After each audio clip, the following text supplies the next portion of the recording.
Good morning traders. मैं हूं निखिल कनाल, पुणे महाराष्ट्र से, और आप सभी का मेरे इस यूट्यूब चैनल में स्वागत है, जहां पर हम मार्केट को इलियट वेव पर्सपेक्टिव से इंटरप्रेट करते हैं। डिस्क्लेमर पढ़ लेता हूं। This channel is purely for educational purpose. Whatever is uploaded here is for knowledge sharing. Consult your investment adviser before investing. तो आज का जो वीडियो है वो है टाटा पावर के बारे में। टाटा पावर एनर्जी सेक्टर में आता है, एनएससी इक्विटी मार्केट में। और आजकल में जो वीडियो, ये 13th सेटअप है जो मैंने यहाँ पे लिखना रह गया है, तो यहाँ पे पहले लिख देता हूँ मैं। Trade number 13। ओके, तो टाटा पावर एनर्जी सेक्टर से है और बाकी सारे सेक्टर्स कंसोलिडेशन में, करेक्शन में, ठीक है, एक ही रेंज में 6-7 महीने से। बैंक निफ्टी और बहुत सारे दूसरे सेक्टर्स जो है, वैसे बैंक्स, फाइनेंस वगैरह। और मुझे सिर्फ एनर्जी सेक्टर और फार्मा सेक्टर में मूवमेंट दिख रही है, ठीक है, ब्रेकआउट हो रहा है। और जो लार्ज मूवमेंट्स है वो एनर्जी सेक्टर और फार्मा सेक्टर में, बाकी सेक्टर्स में नहीं है ऐसा कुछ। तो जहाँ पे मूवमेंट है वहाँ पे हमें होना चाहिए, बाकी वहाँ पर मूवमेंट आएगी बैंक्स में और ऑटो सेक्टर में, तो हम वहाँ पे जाएंगे। अभी वहाँ पे नहीं है मूवमेंट, तो नहीं जाना है।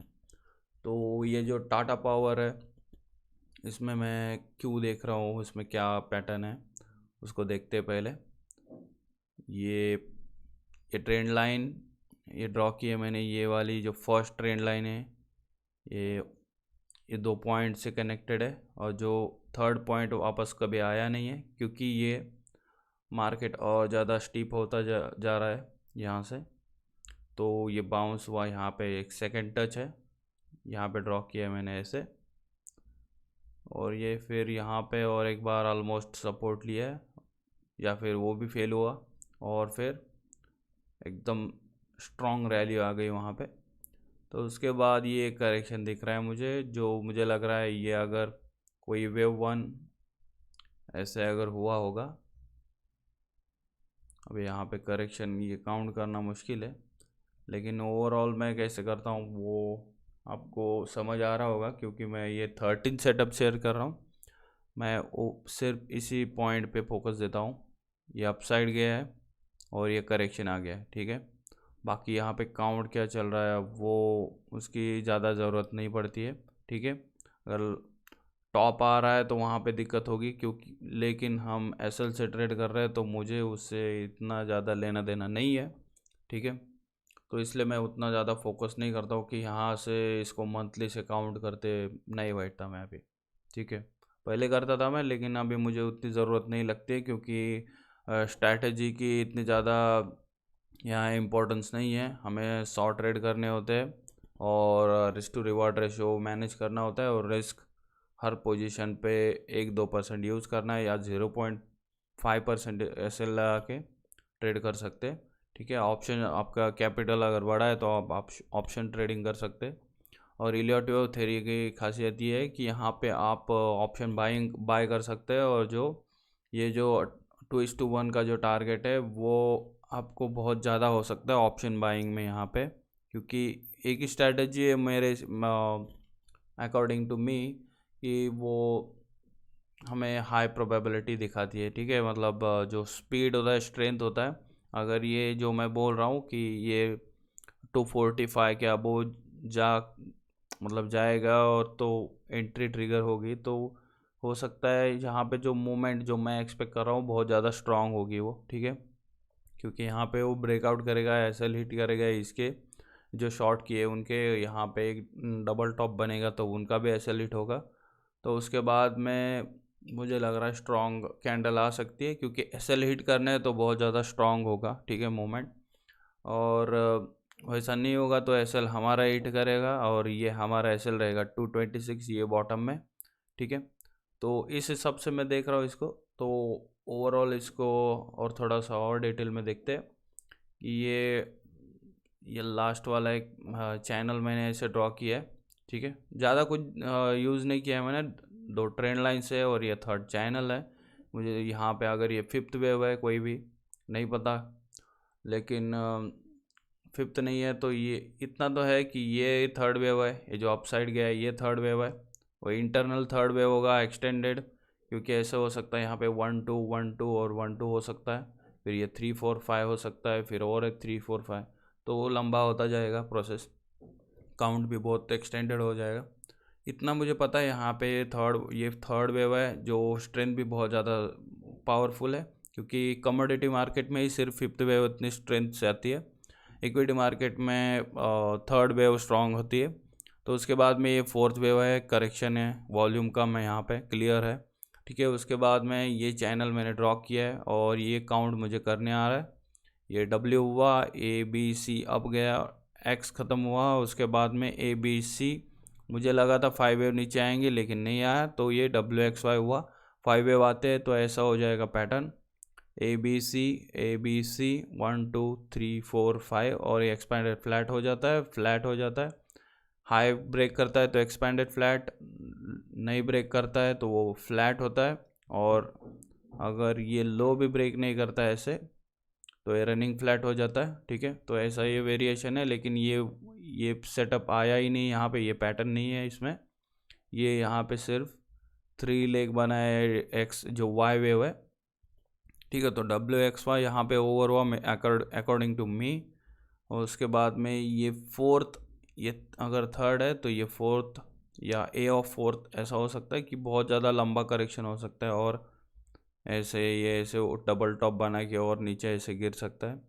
तो हर जो प्रोबेबल सिनेरियो है उसके लिए तैयार प्रिपेयर रहना चाहिए, और वही प्रिपरेशन यहाँ पे सीधा काउंट में मैं रख देता हूँ, क्योंकि बायस नहीं होना चाहिए। हाँ, हो सकता है सीधा फिफ्थ चला जाए, लेकिन दोनों चीज़ें हो सकती है, ठीक है, बहुत सारी चीज़ें हो सकती है यहाँ पे। हाई प्रोबेबल जो है वो मैंने सामने काउंट रखा है आपके सामने, ठीक है। तो यहाँ पे ये फिफ्थ या बी ऑफ 4 के लिए ऊपर जाएगा, लेकिन ये मतलब कॉमन मूव है, यहाँ पे डबल टॉप बनेगा, दोनों ऐसे लिट हो जाएंगे, एक्स पे जो इस स्विंग के हाई पे जो ऐसे लगा रखा होगा लोगों ने, तो वो ऐसे लिट होगा, और ट्रेडर्स और इन्वेस्टर्स ने, और ये एक जो थर्ड का जो मतलब जो एकदम हाई है तो वो भी है ऐसे लिट हो जाएगा सॉरी। तो यहाँ पे डबल टॉप बनेगा, तब तक हमारा टारगेट हिट हो जाएगा, ठीक है।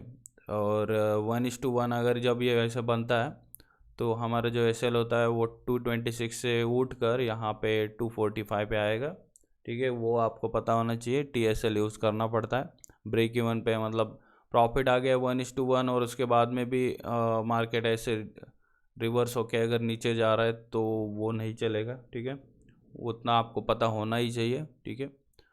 एक अच्छा विनर लूजिंग ट्रेड में नहीं कन्वर्ट होने देना है, ठीक है।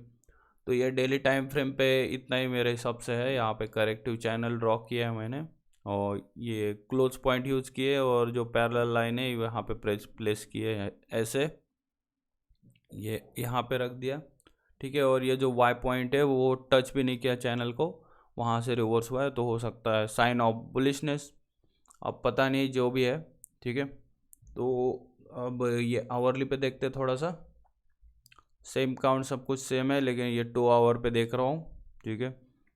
तो यहाँ पे ऐसे इस हिसाब से मुझे लग रहा है ये 1 2, ये 1 2, और ये अगेन और 1 2 हो सकता है ऐसे, और फिर थर्ड आ सकता है, या फिर सीधा ऐसे हो सकता है 245 जाके सीधा ही ऐसे चला जा सकता है।